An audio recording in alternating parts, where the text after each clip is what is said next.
Hello. నేను doctor Ennareddy. ఈరోజు అందరూ కామన్‌గా అడిగే క్వెషన్‌లు ఈరోజు మీతోటి మాట్లాడదామని ఈ వీడియో చేస్తా ఉన్నాను. అందరూ కామన్‌గా ఐ హాస్పిటల్‌లో చాలామంది తల్లిదండ్రులు తమ పిల్లల్ని చెక్ చేసినప్పుడు సైట్ ప్రాబ్లమ్ ఉంది అనంగాల్నే చాలా టెన్షన్ పడతా ఉంటారు. ఎందుకు చెప్తున్నానంటే కామన్‌గా అడిగేది, సార్ మా పిల్లలకి ఎందుకొచ్చింది? ఈ సైట్ ఎందువల్ల వస్తా ఉంది? ఇది పెరుగుతుందా, లేకపోతే తగ్గిపోతుందా, నార్మల్ అవుతుందా, ఎలా అవుతుంది, దీనికి ఏం చేయాలి, అలా టెన్షన్ పడతా క్వశ్చన్లు అడుగుతూ ఉంటారు. దీనికి మీకు క్లారిటీ ఇద్దాము. ఇది అందరికీ కామన్ ప్రాబ్లం అవుతుంది కదా, ఉండే కొంది సైట్ ప్రాబ్లమ్స్ ఎక్కువ మందికి వస్తూ ఉన్నాయి కదా, మీకు అందరికీ కూడా ఒక క్లారిటీ ఇద్దామని ఈ వీడియో చేస్తూ ఉన్నాను. బేసిక్గా అసలు ఎందుకు ఈ సైట్ వస్తుంది, అసలు కారణం ఏంటి, ఏదైనా వస్తువు క్లియర్గా కనపడాలి అంటే ఏదైనా వస్తువు మీద పడ్డ రేస్ వచ్చి మన కంటి మీద పడి కార్నియా నుంచి లోపలికి వెళ్ళిపోయి రెటీనా మీద ఫోకస్ అయితేనే మనకి ఒక క్లియర్ ఇమేజ్ వస్తుంది. ఇంతకుముందు చెప్పాను కదా, ఈ లైట్ రేస్ వచ్చేసి ఈ కార్నియా మీద పడి ఆ ప్యూపుల్లో నుంచి వెళ్ళి లెన్స్ మీద పడిపోయి విట్రేస్లో కూడా వెళ్ళి రెటీనా అనే పొర మీద పడితేనే మనకి ఒక క్లియర్ విజన్ వస్తుంది. లేకపోతే మనకి ఏ వస్తువు కూడా క్లారిటీ ఉండదు, బ్లర్గా ఉంటుంది. ఇప్పుడు కెమెరా కూడా సరిగా ఫోకస్ అయిపోతే హేజీ ఫిలిమ్స్ వస్తాయి కదా, అట్లానే ఈ దీంట్లో కన్ను కూడా కరెక్ట్గా ఫోకస్ అయితేనే రెటీనా మీద పడితేనే మనకి క్లియర్ ఇమేజ్ వస్తుంది. సాధారణంగా మనకి ఏదైనా వస్తువు సరిగా కనపడకపోతే దాన్ని మామూలుగా రిఫ్రాక్టివ్ ఎర్రర్స్గా పరిగణిస్తాము. రిఫ్రాక్టివ్ ఎర్రర్స్ బేసిక్గా 3 టైప్స్గా చెప్పుకోవచ్చు. ఒకటి మయోపియా, హైపర్మెట్రోపియా అండ్ ప్రెస్బయోపియాగా. ఐబాల్ లెంత్ 24 mm ఉండాలి. కానీ ఈ మయోపియాలో ఏమవుతుందంటే ఐబాల్ ఇలా సాగిపోతూ ఉంటుంది అనమాట. ఇలా సాగిపోతూ ఉన్నప్పుడు ఏమవుతుందంటే కంటి మీద పడ్డ రేసు రెటీనా కంటే ముందే ఫోకస్ అవుతాయి. దీన్ని మయోపియా అంటాము. ఈ మయోపియా ఉన్న వాళ్ళకి ఏంటంటే దగ్గరవి బాగా కనపడతాయి, దూరమై కనపడవు. వీళ్ళకి మనం ఏం చేస్తాము అంటే కాన్కేవ్ లెన్స్ వాడతాము. అంటే మైనస్ పవర్లో ఇండికేట్ చేస్తాము. -1, -2, -3 అనేది ఇండికేట్ చేస్తాము. వీళ్ళలో ప్రధాన కారణం ఏంది? ఈ ఐబాల్ లెంతనింగ్ అవటం అనమాట. ఐబాల్ డయామీటర్ పెరిగిపోతూ ఉంటుంది అనమాట. సుమారుగా ఒక 1 mm డయామీటర్, ఒక 1 mm పెరిగింది అంటే సుమారుగా 3 డయాప్టర్స్ పవర్ పడే అవకాశం ఉంటుంది అనమాట.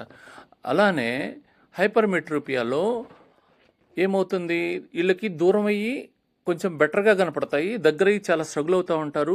దగ్గరవి చదివేటప్పుడు బ్లర్గా అనిపించటము, తలనొప్పి రావటము, ఇవన్నీ సాధారణంగా జరుగుతూ ఉంటాయి.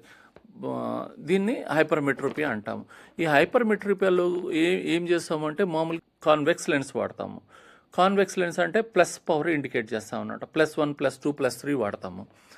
సో ఈ హైపర్మెట్రోపియా ఎందుకు వస్తుంది? ఇందాకేం చెప్పాము, మయోపియాలో ఐబాల్ లెంత్ అవుతుంది. వీళ్ళు ఏమవుతుందంటే ఐబాల్ షార్ట్గా ఉంటుంది, ఉండవలసిన దానికంటే కూడా షార్ట్గా ఉందనుకోండి. అప్పుడు ఏమవుతుంది, ఈ రేసు కంటి మీద పడ్డ రేసు వెనకాల ఫోకస్ అవుతాయి, అంటే రెటీనా వెనకాల ఫోకస్ అవుతాయి అన్నమాట.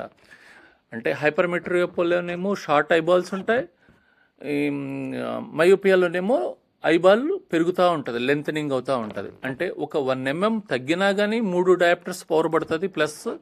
అలానే ఐబాల్ పెరుగుతూ ఉందనుకో -3 డయాప్టర్స్ పడుతుంది. అంటే ఒక 1 mmకి 3 డయాప్టర్స్ పడింది అనుకోండి, 1 mm పెరిగింది అనుకోండి 3 డయాప్టర్స్ పడుతుంది.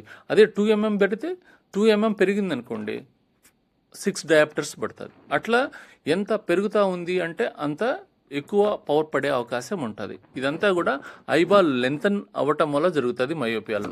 ఐబాల్ షార్ట్గా ఉందనుకోండి హైపర్మెట్రోపియా వస్తుంది. సో మీకు ఇప్పుడు అర్థమైంది కదా. సో ఈ రెండిటి కాకుండా ఇంకొక కండిషన్ ఏంటి అంటే ప్రెస్బయోపియా. ప్రెస్బయోపియాలో ఏంటి అంటే ఈ మయోపియా, హైపర్మెట్రోపియా అనేది అందరికీ రావాలని ఏం లేదు. 24 mm కనుక సుమారుగా నేను చెప్తాను, 24 mm సైజు కరెక్ట్గా ఉండి అంతా ఈ కార్నియా కూడా అంతా బాగుంది అనుకోండి, వాళ్ళకి ఎమెట్రోప్స్ అంటారు. అంటే వాళ్ళకి ఏమీ సైట్ ప్రాబ్లం ఉండదన్నమాట. అలా కాకుండా నేను చెప్పబోయేది ప్రెస్బయోపియాలో, నేను ఇంతకుముందు కూడా చెప్పాం కదా, మనం ఒక క్రిస్టల్ క్లియర్ లెన్స్ ఉంటుంది ఆ ప్యూపుల్ తర్వాత అని.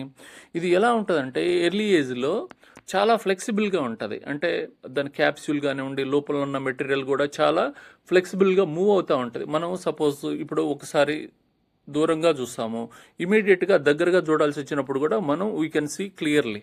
అంటే మనకు ఒక క్లియర్గా ఎమ్మట ఇమేజ్ ఫామ్ అవుతుంది అనమాట. ఎందుకు ఫామ్ అవుతుందంటే దీని ఫ్లెక్సిబిలిటీ వల్ల.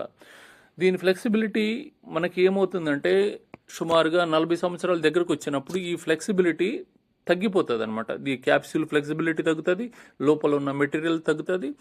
దీన్ని ఈ షేప్ని మార్చడానికి చుట్టూ సీలియరీ మజిల్స్ ఉంటాయి. దీని చుట్టూరా సీలియరీ మజిల్స్ ఉంటాయి అనమాట. ఆ మజిల్స్ కూడా వీక్ అయిపోవటం వల్ల ఏమవుతుందంటే ఈ ఫ్లెక్సిబిలిటీ, ఎలాస్టిసిటీ అనేది తగ్గిపోతుంది అనమాట. ఈ తగ్గిపోయినప్పుడు ఈ షేపుని మార్చడం అనేది కష్టమైపోతుంది. ఇందాక ముందు చెప్పాను కదా, ఈ కాన్వెక్స్ షేప్లో ఉంటుంది. ఈ షేపు ఇలా థిన్ అవుతుంది, థిక్ అవ్వగలదు.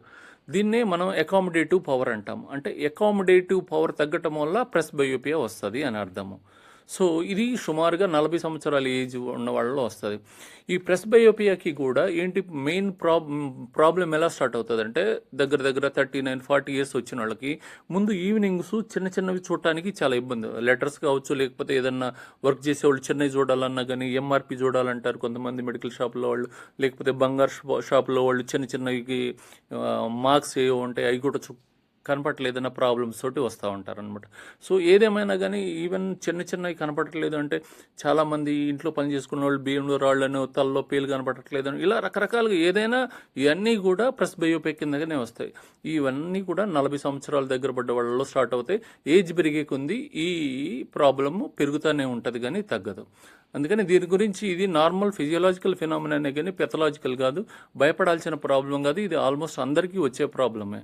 సో దీనికి కూడా మనం ఏం చేస్తామంటే కాన్వెక్స్ లెన్సే వాడతాము. సో ఇక్కడ మనం గుర్తు పెట్టుకోవాల్సింది ఏంటంటే హైపర్మెట్రోపియాకి ప్లస్ లెన్సే వాడతాము, అంటే కాన్వెక్స్ లెన్స్ వాడతాము. అలానే ప్లస్ బయోపియాకి కూడా కాన్వెక్స్ లెన్సే వాడతాము. మయోపియాకి మాత్రము కాన్కేవ్ లెన్స్ వాడతాము. సో బేసిక్గా దీని షేప్, ఐబాల్ షేప్ చేంజ్ అవటం వల్లనే మనకి ఈ రిఫ్రాక్టివ్ ఎర్రర్స్ వస్తున్నాయి. ఇవి అన్నీ కూడా ఏది కూడా మనకి సాధారణంగా ఏదో చేస్తే పోయేవైతే కావు. ఇది చాలామంది చెప్తూ ఉంటారు, అది తింటే నా కళ్ళజోడు తీసేశాను. ఇవన్నీ కూడా జరగటానికి అవకాశం లేదు. ఇవన్నీ మీకు తెలియజేయాలి, ప్రాక్టికల్గా మీకు చెప్దామని నేను ఈ ప్రయత్నం చేస్తూ ఉన్నాను. ఎందుకంటే చాలామంది చెప్తూ ఉంటారు, అది తిని నేను నెలలో 2 వారాల్లో నా కళ్ళజోడు తీసేశాను. అలా అనేది నాకు సాధ్యమైనంత వరకు ఇది జరిగే అవకాశం కాదు. సో వీటికి సొల్యూషన్స్, దీనికి ఏంటి పరిష్కారం అనేది నెక్స్ట్ వీడియోలో మీకు వెరీ క్లియర్గా చెప్తాను.